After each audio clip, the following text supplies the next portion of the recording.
Hello friends, welcome आप सभी का ऑनलाइन क्लासेस में।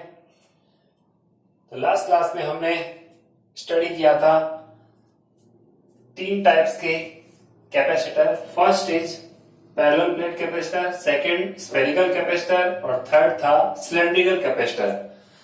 अब अपन नए टॉपिक की ओर मूव करते हैं।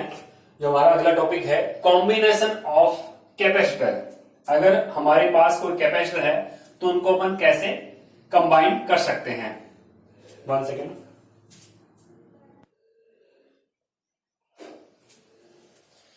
तो जैसे मान लो कोई हमारे पास 2 या 3 कैपेसिटर है, उसको अपन कैसे कंबाइन करेंगे किसी सर्किट में। तो 2 टाइप्स के अपन कॉम्बिनेशन देखते हैं। फर्स्ट होता है सीरीज कॉम्बिनेशन और सेकेंड अपन लेंगे पैरेलल कॉम्बिनेशन। और एक थर्ड टाइप भी कह सकते हैं जिसको अपन कह सकते हैं मिक्स्ड कॉम्बिनेशन, जिसमें सीरीज और पैरेलल दोनों ही कंबाइन रहेंगी। सबसे पहले तो अपन बात करते हैं कि कॉम्बिनेशन की रिक्वायरमेंट क्या है। तो अगर मान लो हमारे पास 2 माइक्रोफैरड, ठीक है, और 3 माइक्रोफैरड के कोई 2 कैपेसिटर हैं, ठीक है। अब आपको चाहिए किसी इलेक्ट्रॉनिक सर्किट में कैपेसिटर की रिक्वायरमेंट पड़ रही है 5 माइक्रोफैरड की, ठीक है, और आपके पास केवल 2 और 3 के ही है। तो अपन इनको कैसे कंबाइन करें ताकि आपको 5 माइक्रोफैरड का कैपेसिटर मिल जाए, ठीक है। तो इन दोनों को कैसे कंबाइन करें, सीरीज में या कॉम्बिनेशन, वो सीरीज में या पैरेलल में, वो अपन देखेंगे। फिर अपन बात करते हैं कि अगर मान लो 2 या 3 माइक्रोफैरड से कम चाहिए आपको कैपेसिटेंस, ठीक है, मान लो 1.5 माइक्रोफैरड चाहिए या फिर इससे कम अपन कहें ये आपको कैपेसिटेंस चाहिए, ठीक है। जैसे मान लो आपको चाहिए तो 1.2 या 1.5 के समथिंग, यानी 2 से भी कम होना चाहिए उसका कैपेसिटेंस, तो अपन कैसा कॉम्बिनेशन ले। तो इन सब बातों को स्टडी करने के लिए आपको कॉम्बिनेशन की रिक्वायरमेंट पड़ती है, जिसमें अपन सीरीज और पैरेलल कॉम्बिनेशन को लेते हैं। ओके। दूसरा, अगर मान लो हमें ये सर्किट दिया गया है जिसमें 2 या 2 से ज्यादा कैपेसिटर है वो कनेक्टेड है, ठीक है। तो अगर मान लो आपको एक कैपेसिटर दिया होता, सपोज ये एक कैपेसिटर दे रखा है और ये बैटरी से कनेक्ट किया गया है। बैटरी आपको दे रखी है 6 वोल्ट की और इस कैपेसिटर का आपको कैपेसिटेंस भी दे रखा है। कैपेसिटर का कैपेसिटेंस बता दिया गया है कि मान लो 2 माइक्रोफैरड है, ठीक है। अब आपको पूछा गया है इस पे चार्ज कितना है, तो आप डेफिनेटली आराम से बता सकते हो। आपको ये पता है कि यहां जैसे इसको 6 वोल्ट की बैटरी से चार्ज किया गया है, तो ये तब तक चार्ज होगा जब तक कि इस कैपेसिटर के अक्रॉस वोल्टेज है वो 6 वोल्ट न हो जाए। तो इसके अक्रॉस भी कितनी वोल्टेज हो जाएगी, 6 वोल्ट हो जाएगी। जैसे ही यहां पे आप देखोगे इसके अक्रॉस 6 वोल्ट हो जाएगी, अब ये चार्ज होना बंद हो जाएगा, ठीक है। तो अब अपन बोलेंगे इसके अक्रॉस पोटेंशियल डिफरेंस अपन को पता है 6 वोल्ट है और चार्ज ये कैपेसिटेंस कितना है, 2 है। तो चार्ज इक्वल टू फॉर्मूला होता है C इंटू वी, ठीक है। तो C 2 इंटू 6 यानी 12 माइक्रो कुलाम चार्ज है वो इस कैपेसिटर पे स्टोर होगा। ओके। अगर मान लो ये तो अपन ने इस फॉर्मूले से फाइंड कर लिया।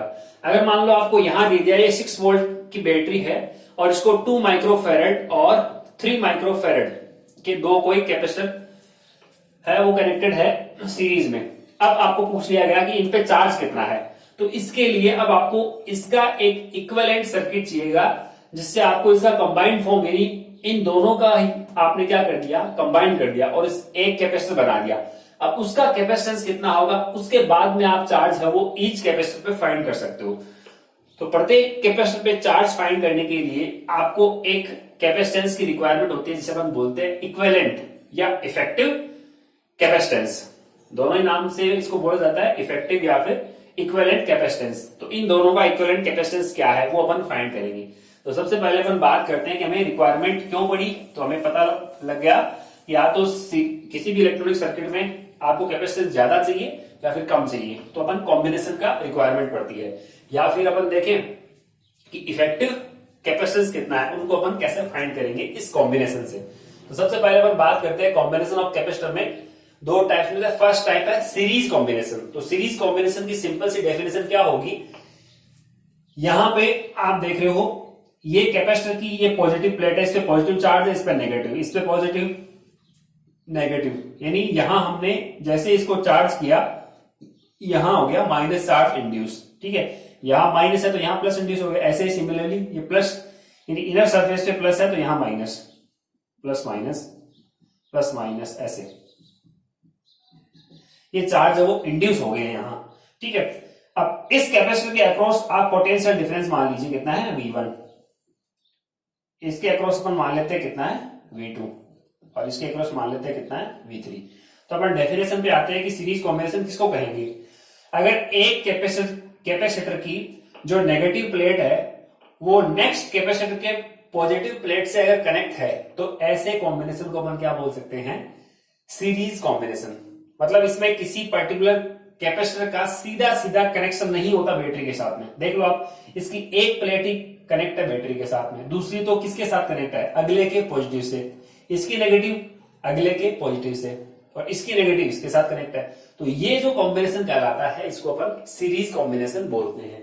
तो मैंने यहां लिखा भी है, in this combination negative plate of one capacitor is connected to positive plate of next capacitor. आगे से आगे चलता जाएगा एंड ऑन, यानी इसकी अगले की इसकी नेगेटिव अगले के पॉजिटिव से, इसकी नेगेटिव अगले के पॉजिटिव से। तो ये ऐसा कॉम्बिनेशन बोला जाता है सीरीज कॉम्बिनेशन। और सीरीज कॉम्बिनेशन की खास बात रहेगी कि इसमें यहां अपन बता रहे हैं अगर इस पे चार्ज Q है तो माइनस Q चार्ज इस पे इंड्यूस हो जाएगा, फिर इसके बाद में इस पे प्लस, फिर इस पे माइनस, फिर इस पे प्लस, फिर इस पे माइनस चार्ज है वो इंड्यूस होता जाएगा। तो आप देख सकते हो जितने सारे कैपेसिटर हैं सब पे चार्ज का अमाउंट क्या है, सेम है। अगर आपको पूछा जाए एक कैपेसिटर पे चार्ज कितना है तो आप यहां चार्ज कितना दोगे Q। ठीक है, नेट चार्ज अपन कहते हैं 0 होता है, लेकिन कैपेसिटर पे चार्ज कितना है, Q है। इसमें भी Q है, इसमें भी Q है। तो मैंने यहां लिखा है charge on each capacitor is same. ये पहचान होती है सीरीज कॉम्बिनेशन की। ठीक है, अब अपन को फाइंड क्या करना है, इसका इक्विवेलेंट कैपेसिटेंस फाइंड करना है आपको।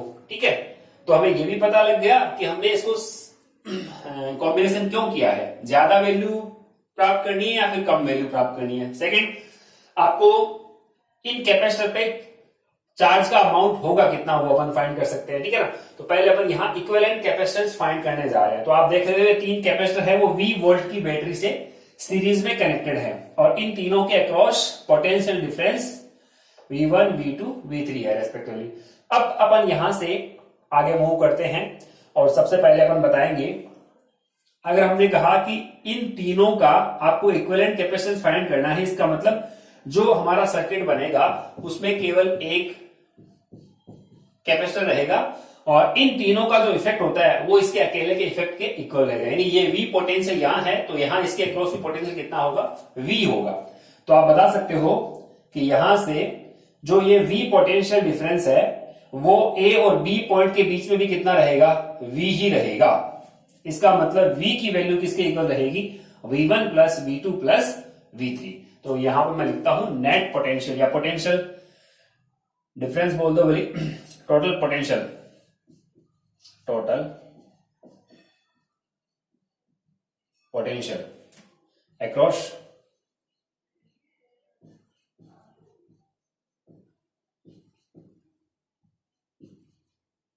या between point A and B। ठीक है,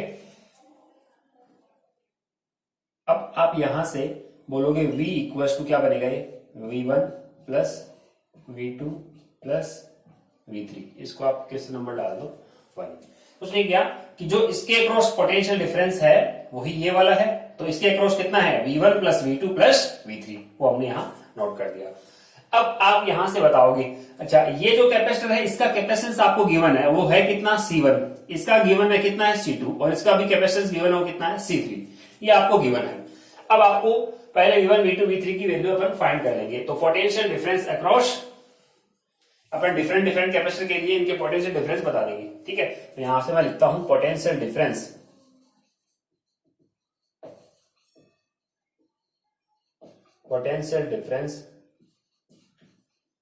अक्रॉस ईच कैपेसिटर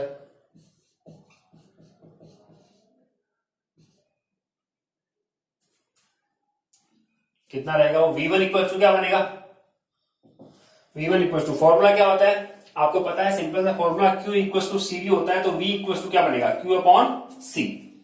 ठीक है, तो यहां से आप V1 इक्वल टू बोलो क्या आएगा, चार्ज कितना है Q और कैपेसिटेंस कितना है C1, तो फॉर्मूला आ जाएगा आपका V1 equal to Q upon C1। ठीक है, कॉमा V2 इक्वल टू क्या आएगा, सबके लिए देखना अपन को, इसलिए मैंने लिखा है potential difference across each capacitor. ठीक है, वो अलग अलग के लिए अलग अलग रहेगा, डिफरेंट कैपेसिटर के लिए डिफरेंट डिफरेंट पोटेंशियल डिफरेंस है, और सेम कब होगा, जब आप कैपेसिटेंस की वैल्यू क्या लो, सेम लो। तो ये हो गया V2 इक्वल टू क्या बनेगा, Q upon C2। Similarly V3 equal to क्या बनेगा, Q अपॉन C3।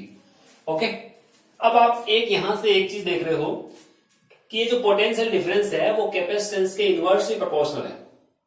इसका मीनिंग हो गया, जिस कैपेसिटर का कैपेसिटेंस ज्यादा होगा पोटेंशियल डिफरेंस उसके अक्रॉस क्या होगा, कम होगा। ये इनवर्सली प्रोपोर्शनल होने का मीन है, जिसको अपन आगे पॉइंट में नोट भी करेंगे। ठीक है, यानी V inversely proportional, potential difference है वो इनवर्सली प्रोपोर्शनल कैपेसिटेंस। ठीक है, जिसके अक्रॉस पोटेंशियल डिफरेंस कम है, पोटेंशियल डिफरेंस कम है उसका कैपेसिटेंस ज्यादा। ठीक है, और ज्यादा पोटेंशियल डिफरेंस है तो कम कैपेसिटेंस होगा। ये तो आपको यहां से पता लग गया, ये वाली पॉइंट। ठीक है, ये वही बात जैसे अपन कहते थे लेवल की बात कर रहे हैं कि मान लो ये 2 लीटर की यहाँ पे एक बकेट है और इसका लेवल, इसके कैपेसिटेंस कितना है। ठीक है, तो अपन बोलेंगे कि यहाँ पे अगर लेवल ज्यादा है, तो कैपेसिटेंस क्या हो जाएगा, कम। उस वो वाले एग्जांपल से अपन इसको एक्सप्लेन कर सकते हैं। वैसे तो आप कहते हो कि क्यू की सी पे डिपेंडेंस नहीं है, सी की वी पे डिपेंडेंस नहीं है, लेकिन वी है वो डिपेंड कर रहा है यहाँ पे सी के कॉरस्पॉन्डिंग। ठीक है, तो अपन इसको ऐसे समझ सकते हैं कि जिसमें यहाँ पे जिसका कैपेसिटेंस ज्यादा आएगा, इसका कैपेसिटेंस कितना है 5 लीटर। ठीक है, और दोनों का शेप अगर माने सेम है और इसका कितना है 2 लीटर, तो डेफिनेटली इसका कैपेसिटेंस अपन बोलेंगे ज्यादा है। तो यहाँ पे कैपेसिटेंस ज्यादा है तो इसका लेवल क्या रहेगा, कम रहेगा, या आप वैसे समझ लो भले इसको। ठीक है, तो नेक्स्ट अपन बात करते हैं इसके इक्विवेलेंट कैपेसिटेंस की। अब इसका इक्विवेलेंट कैपेसिटेंस कितना मान लेते हैं अपन, CS, जो अपन फाइंड करने जा रहे हैं। ठीक है, तो अपन माने F equivalent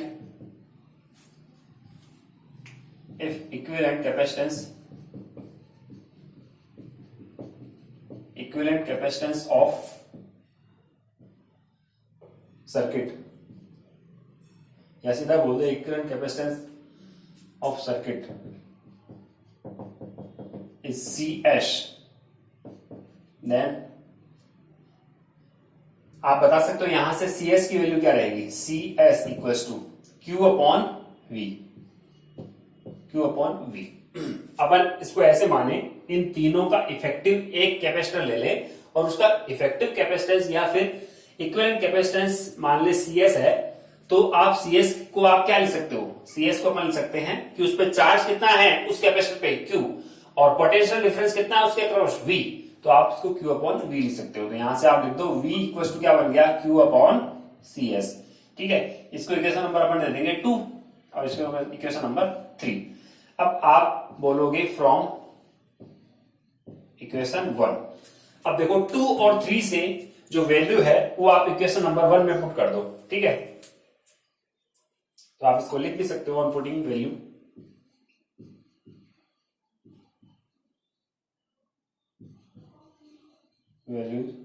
from equation 2 and 3 to equation number कौन सी, फर्स्ट में रख दीजिए। V की जगह क्या पुट करें अपन, Q upon CS equals to V1 की जगह क्या पुट करेंगे अपन, Q अपॉन C1। V2 की जगह क्या पुट करेंगे अपन, Q अपॉन C2, और V3 की जगह Q अपॉन C3। अब आप देखते हो यहां से Q कॉमन लेके और ये कैंसिल आउट हो जाता है, तो ये फॉर्मूला आपका जनरली बन गया 1 upon CS equals to 1 upon C1 plus 1 upon C2 plus 1 upon C3। जैसे आपने 10th क्लास में रेजिस्टेंस का सीरीज और पैरेलल कॉम्बिनेशन स्टडी किया था, वैसे यहां अपन कैपेसिटर का series and parallel combination study कर रहे हैं। आगे चैप्टर में आप देखोगे 2 सेल रहेंगे और सेल्स का अपन सीरीज और पैरेलल कॉम्बिनेशन लेंगे। ठीक है, तो रजिस्टर का आप 10th क्लास में स्टडी कर चुके हो, अब अपन 12th क्लास में कैपेसिटर का सीरीज कॉम्बिनेशन स्टडी कर रहे हैं। ठीक है, याद होगा आपको पैरेलल कॉम्बिनेशन में फॉर्मूला आना था 1 upon R equivalent equals to 1 upon R1 plus 1 upon R2। तो जो वहां रजिस्टर का पैरेलल था वो यहाँ कैपेसिटर का क्या है, सीरीज है। देख रहे हो आप ऐसा फॉर्मूला। ठीक है, अच्छा अब अपन यहां से अगर मान लो यहां पर 3 की बजाय 4 होते तो प्लस 1 अपॉन C4 आ जाता, एन होते तो प्लस एंड्स ऑन 1/CN यहां पे आ जाता। अब अपन ने यहां से अगर मान लो आपसे क्वेश्चन में पूछे कि कैपेसिटेंस, उसका इफेक्टिव कैपेसिटेंस कितना आया, तो ये इफेक्टिव कैपेसिटेंस नहीं है, ये इफेक्टिव कैपेसिटेंस का रेसिप्रोकल आया है, 1/CS आया है। तो अगर आपको CS की वैल्यू फाइंड करनी है तो इसको आप क्या कर दोगे, इसको रेसिप्रोकल करोगे तो CS बनेगा, इसको सीधा मत कर देना, यहाँ पे एलसीएम ले आओगे C1 C2 C3, फिर उसके बाद में C1 C2 plus C2 C3 plus C3 C1 ऐसे करके ये बनेगा।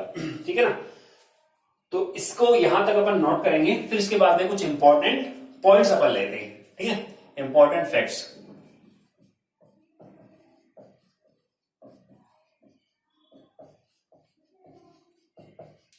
ये इंपॉर्टेंट पॉइंट्स क्या क्या है, कंक्लूजन रहेंगे कुछ कुछ, उसको अपन लेते हैं। तो मैं आपको यहां से बता देता हूं। एक तो अपन को ये पता लगा कि यहां पे जो पोटेंशियल डिफरेंस आता है ये V3 है,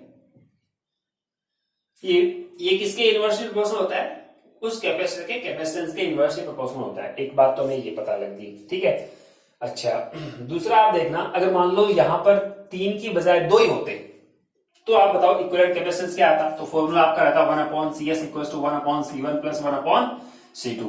एलसीएम आप लेते C1 C2, तो ऊपर आ जाता आपका C1 प्लस C2 और नीचे 1/CS। इसको आप रेसिप्रोकल करोगे तो CS की वैल्यू क्या आती, C1 C2/C1 प्लस C2। तो ये दो कैपेसिटर के लिए आप ये फॉर्मूला हमेशा याद ही रख लो, क्योंकि अपन कई सारे न्यूमेरिकल सॉल्व करेंगे इसके ऊपर बेस्ड, तो आपको बार बार में इसको 1/C 1/C2 ऐसे करने की रिक्वायरमेंट नहीं रहेगी। याद कर लो इसको कि C1 C2/C1 प्लस C2। क्या करना, दोनों कैपेसिटर के कैपेसिटेंस को मल्टीप्लाई करो और डिनोमिनेटर में दोनों को ऐड कर दो। सिंपल सा, जैसे मान लो 2 कैपेसिटर आपको दे रखे हैं, एक 3 माइक्रोफेरेड का, दूसरा 7 माइक्रोफेरेड का। ठीक है, आप देखते ही बता सकते हो कि इसका इक्विवेलेंट कैपेसिटेंस क्या आएगा। 3 इंटू 7 21 और 3 प्लस 7 10, सीधा आएगा 2.1 माइक्रोफेरेड। बता देंगे अपन ऐसे ही। अब आप देखो 3 और 7 इक्विवेलेंट कैपेसिटेंस कितना आया, 2.1। ये 2.1 जो आया है वो 3 और 7 से भी क्या है, कम है। तो ये वो कॉम्बिनेशन है जिसमें आपको अगर जितने सारे सर्किट में कैपेसिटेंस लगे हुए हैं, तो जो कैपेसिटेंस आएगा, इक्विवेलेंट कैपेसिटेंस की जो वैल्यू आती है वो जो स्मॉलर या स्मॉलेस्ट कैपेसिटेंस वाला कैपेसिटर होता है उसकी कैपेसिटेंस से भी क्या रहेगी, कम रहेगी।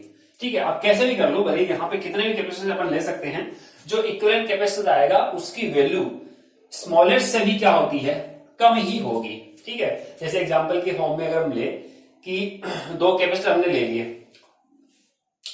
एक ले लिया हमने 10 का और दूसरा ले लिया हमने 15 का, तो क्या करोगे आप, 10 इंटू 15/25 हो गए। बस अब इसको सोल्व कर लो आप, यहां से बनेगा 5 और ये आ गया 2। ठीक है, और ये कितना आ गया 3, तो आप देखो कितना आया, 6 आया। अब बताओ 6 की वैल्यू है वो 10 से भी कम है और 15 से भी कम है, तो हमेशा इक्विवेलेंट कैपेसिटेंस की वैल्यू क्या आती है, कम ही आती है, जो स्मॉलेस्ट होता है उससे भी कम रहती है। तो ये एक इंपॉर्टेंट पॉइंट पता लग गया। एक पॉइंट ये पता लगा इनवर्सली प्रोपोर्शनल, और एक ये पता लग गया कि जो इक्विवेलेंट कैपेसिटेंस आता है उसकी वैल्यू स्मॉलेस्ट से भी क्या रहेगी, कम रहेगी।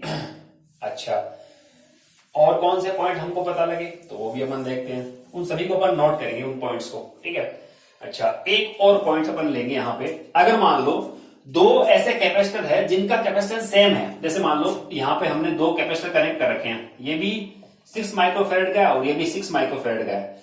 अब इनका इक्विवेलेंट कैपेसिटेंस क्या आएगा, तो आप बोलोगे इनको क्या करो, मल्टीप्लाई करो, फिर क्या करो, दोनों को ऐड करो, तो आने वाला क्या है, यहां से आप देखोगे 36/12 है, यानी 3 आएगा। क्या 3 6 का हाफ है, यस हाफ है।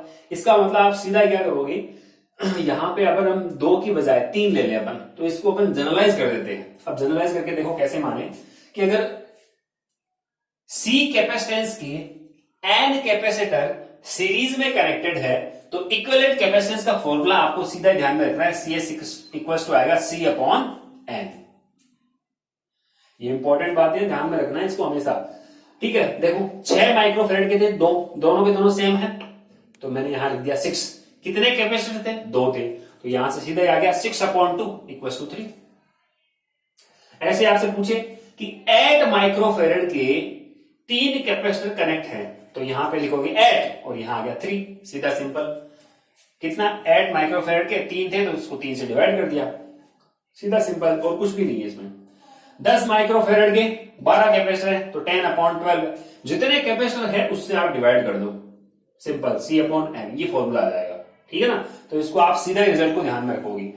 फिर से हमने क्या पता लगा, पोटेंशियल डिफरेंस इनवर्सली कैपेसिटेंस, उस कैपेसिटर के कैपेसिटेंस के। दूसरा हमें पता लगा क्या, दो कैपेसिटर का कैपेसिटेंस अपन कैसे फाइंड करेंगे, ये हमें पता लग गया, C1 C2 upon C1 plus C2। तीसरा, अगर C कैपेसिटेंस के n कैपेसिटर कनेक्टेड है सीरीज में तो इक्विवेलेंट कैपेसिटेंस की वैल्यू आती है C/n, ये भी हमें पता लग गया, तीसरा पॉइंट। तो यही पॉइंट्स को अपन नोट करते हुए आगे बढ़ेंगे। अच्छा, इसके बाद में आता है कि इनके ऊपर चार्ज की वैल्यू अपन कैसे फाइंड करेंगे, ठीक है, कि इस कैपेसिटर पे चार्ज की वैल्यू क्या है, इस पे चार्ज की वैल्यू क्या है, इस पे चार्ज की वैल्यू क्या है। तो पहले तो अपन पॉइंट नोट कर लेंगे, फिर इसके बाद में जो न्यूमेरिकल्स है उससे रिलेटेड अपन वो चार्ज की वैल्यू कैसे फाइंड करते हैं उसको देखेंगे। आप नोट करो। तो ओके स्टूडेंट्स, आप इसको नोट करोगे। यहाँ पे हमने ये जो फॉर्मूला निकाला था इक्विवेलेंट कैपेसिटेंस का रेसिप्रोकल, तो हमने वो ये बता दिया कि यहाँ पे reciprocal of equivalent capacitance is equal to sum of the reciprocal of individual capacitance. तो ये हमने यहाँ बता दिया है। तो इक्विवेलेंट कैपेसिटेंस का रेसिप्रोकल रहेगा वो इन सब के सम के इक्वल रहेगा, इनके 1/C1 plus 1/C2 plus 1/C3। Next जो हमने 3 पॉइंट बताए थे वो हमने यहाँ नोट किए कि potential difference across any capacitor is inversely proportional to its capacitance, वो हमने बता दिया। The capacitance, the equivalent capacitance is smaller than the smallest individual capacitance. Smallest value of, यहाँ पे आप लिख सकते हो the equivalent capacitance is smaller than the smallest individual capacitance. ये हमें बात पता लग गई उस एग्जांपल से कि 2 और 3 का था, वो हमने देखा था कि 2 और 3 से भी इक्विवेलेंट कैपेसिटेंस है वो क्या आ रहा है, कम आ रहा है। 3, if n capacitor of capacitance C are connected in series then, ठीक है, n कैपेसिटर है, कैपेसिटेंस जिनकी कितनी है C, तो उनका इक्विवेलेंट रहेगा C/n। अब 2 पॉइंट्स और बच गए हैं। एक तो अपन बात करेंगे कि चार्ज की वैल्यू अपन कैसे फाइंड करते हैं। दूसरा, अगर इनके बीच में किसी डाइलेक्ट्रिक मीडियम को हम इंसर्ट कराएं तो फिर उसका इक्विवेलेंट कैपेसिटेंस क्या आएगा सीरीज कॉम्बिनेशन में, ठीक है। तो आप इस पूरे को यहां से यहां तक नोट करो, ठीक है। ये लिखने के बाद में ये नीचे वाले टर्म्स ले लेना, फिर ये तीनों पॉइंट्स नोट करेंगे। तो नोट करो स्टूडेंट्स। ओके, फोर्थ पॉइंट है, if different dielectric medium of different dielectric constant epsilon R1 epsilon R2 epsilon R3 are placed between the plates. मान लो कि ये कैपेसिटर है और ये कैपेसिटर की 2 प्लेटें हैं, दोनों प्लेटों के बीच में क्या किया गया है, कोई डाइलेक्ट्रिक को हमने इंसर्ट करा दिया, ठीक है। ये सपोज डाइलेक्ट्रिक हमने यहां इंसर्ट करा रखा है, डिफरेंट थिकनेस की ये यहां स्लैब्स है जिनको हमने यहां इंसर्ट कराया है। तो ये स्लैब है T1 थिकनेस की, ये वाली T2 की और ये वाली T3 की। इसका डाइलेक्ट्रिक कांस्टेंट एप्सिलॉन R1 और इसका डाइलेक्ट्रिक कांस्टेंट एप्सिलॉन R2, इसका डाइलेक्ट्रिक कांस्टेंट एप्सिलॉन R3, या K1 K2 K3 भी ले सकते हैं, जो भी सिंबल आपको दे रखा हो, सिंबल से कोई यहां पे नहीं रहेगा। और इसका एरिया है वो A है, ठीक है। चलिए, ये कैपेसिटर की यहाँ पे 2 प्लेट होगी और दोनों प्लेटों के बीच में हमने यहाँ पे 3 स्लैब्स को इंटर कराया है, ठीक है। अब बीच में एयर नहीं है, तो याद होगा हमने एक जगह ऐसे फॉर्मूले को बताया भी था कि बीच में अगर एयर ना हो तो फिर इसका रिजल्टेंट कैपेसिटेंस कैसे दिया जाता है, ठीक है। तो आप इनको क्या करो, अगर इनको अपन कहें तो ये एक सीरीज कॉम्बिनेशन के इक्वल रहेगा, ठीक है। The plates then its equal to series combination, तो ये एक सीरीज कॉम्बिनेशन के इक्वल रहेगा। तो ये कैसे रहेगा, तो इसको अपन ऐसे ही बना सकते हैं,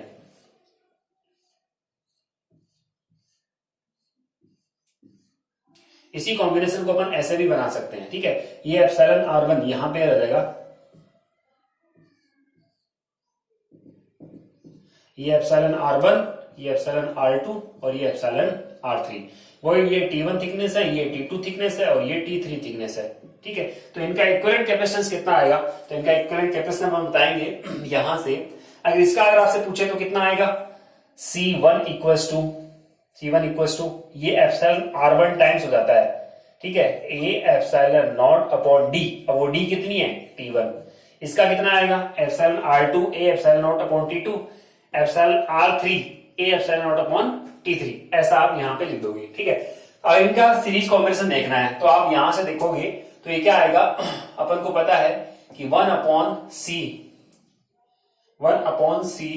S equals to 1/C1 plus 1/C2 plus 1/C3। तो यहां पे मैं लिख देता हूं 1/CS इक्वल्स टू 1/C1।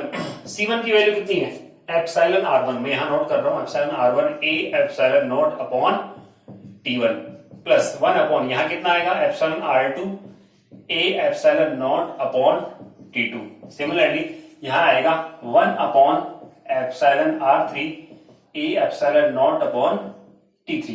ठीक है, अब आप देखोगे यहां पे क्या कॉमन आ रहा है, यहां पे कॉमन क्या आ रहा है, तो आप देखोगे यहां ये एप्सिलॉन R1 यहां, ये A एप्सिलॉन नॉट यहां से क्या आ रहा है, कॉमन आ रहा है, तो इसको आप कॉमन लोगे तो ये रहेगा A एप्सिलॉन नॉट, यहां कॉमन ले लो A एप्सिलॉन नॉट, तो आप देखोगे ब्रैकेट में क्या रहेगा epsilon R1 upon T1 epsilon R2 upon T2 और एप्सिलॉन R3 अपॉन T3, ये हमारा ब्रैकेट में रहेगा।